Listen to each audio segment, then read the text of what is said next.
Hello again, my preschool friends. It is time for our story time today, and today's story is A Pocket for Corduroy by Don Freeman. A Pocket for Corduroy by Don Freeman.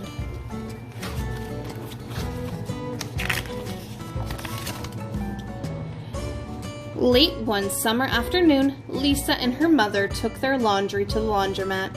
As always on such trips, Lisa carried along her toy bear, Corduroy.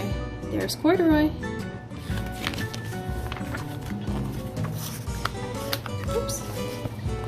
The laundromat was a very busy place at this hour. Now, Corduroy, you sit right here and wait for me, Lisa said. I'm going to help Mom with our wash.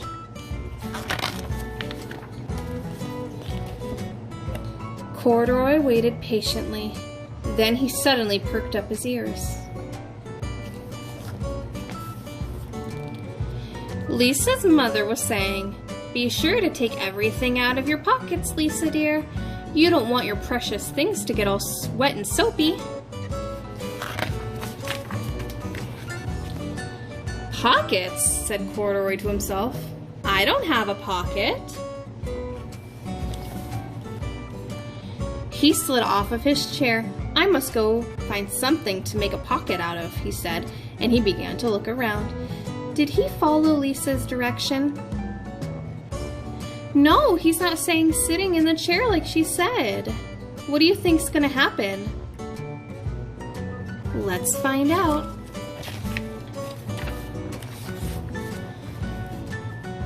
First came a pile of fancy towels and washcloths, but nothing was the right size or the right color. Then he saw a huge stack of colorful clothes in a laundry bag.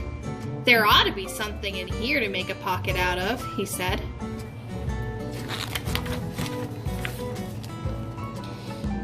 Without hesitating, he climbed inside of the bag, which was filled with pieces of wet laundry. The dampness didn't bother Corduroy in the least. "This must be a cave," he said, sighing happily. "I've always wanted to live in a dark and cool cave." Is that a cave that he's in? No, it's a laundry bag. When the time came for Lisa to fetch her bear, he was gone. "Oh, Mommy," she exclaimed, "Corduroy isn't here where I left him." "I'm sorry, honey," said her mother, "but the laundromat will be closing soon and we must be getting home."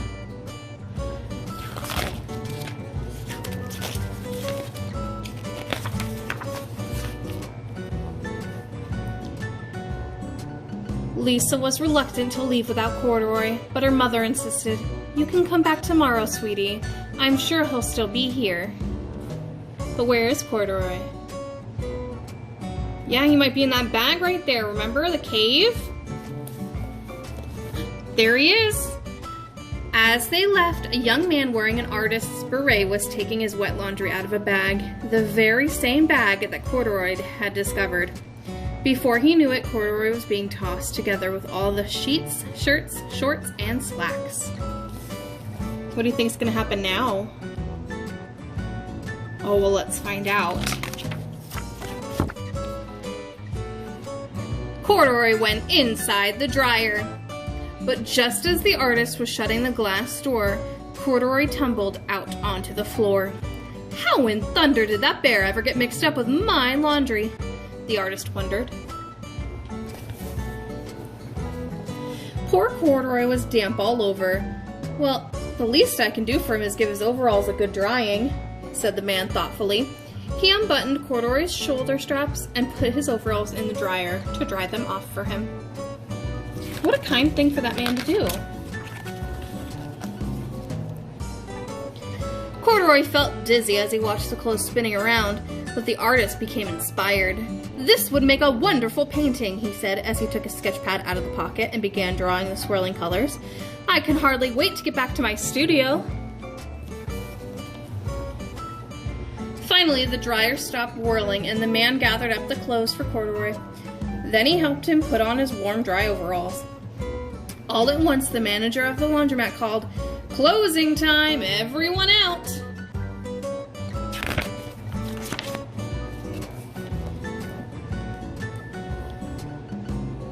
Corduroy was gently placed on top of a washing machine. "I wonder who that bear belongs to," said the artist as he was leaving. "Seems to me he should have his name someplace. He's too fine a fellow to be lost." As soon as the lights were turned off, Corduroy began his search again. He was surprised to see something white glowing in the dark. "Maybe it's snow," he said excitedly.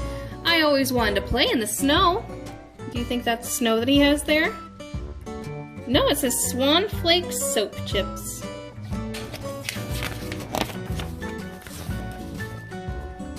He accidentally tipped over the open lid box, and he suddenly was covered with soft, slippery soap flakes. Gradually, Corduroy began to slip and slide. "Oh, what fun!" he said with a smile. "I've always wanted to ski down a steep mountainside."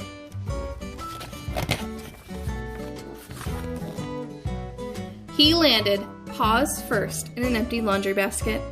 "This must be a cage," he said, peeking through the bars. "I've never wanted to live inside a cage." But now, Corduroy felt drowsy. Soon he nodded off to sleep.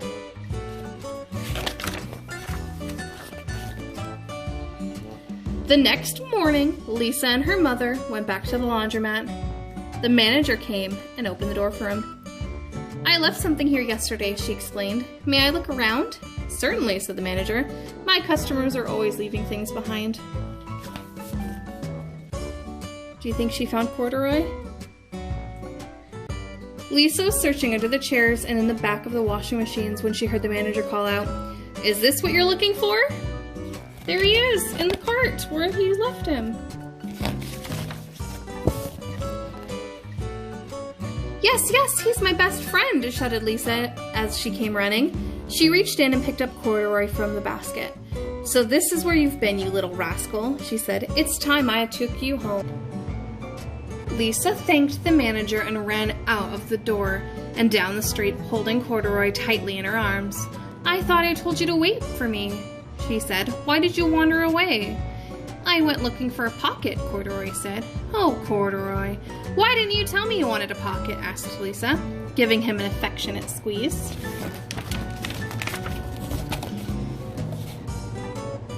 That very morning, Lisa sewed a pocket on Corduroy's overalls. "And here is a card that I've made with your name on it for you to keep tucked inside," she said. "I've always wanted a purple pocket with polka dots and my name tucked inside," said Corduroy, as he and Lisa nuzzled noses. Thank you so much, my friends, for listening to the story, A Pocket for Corduroy by Don Freeman. I hope that you enjoy it. Thank you, and bye for now.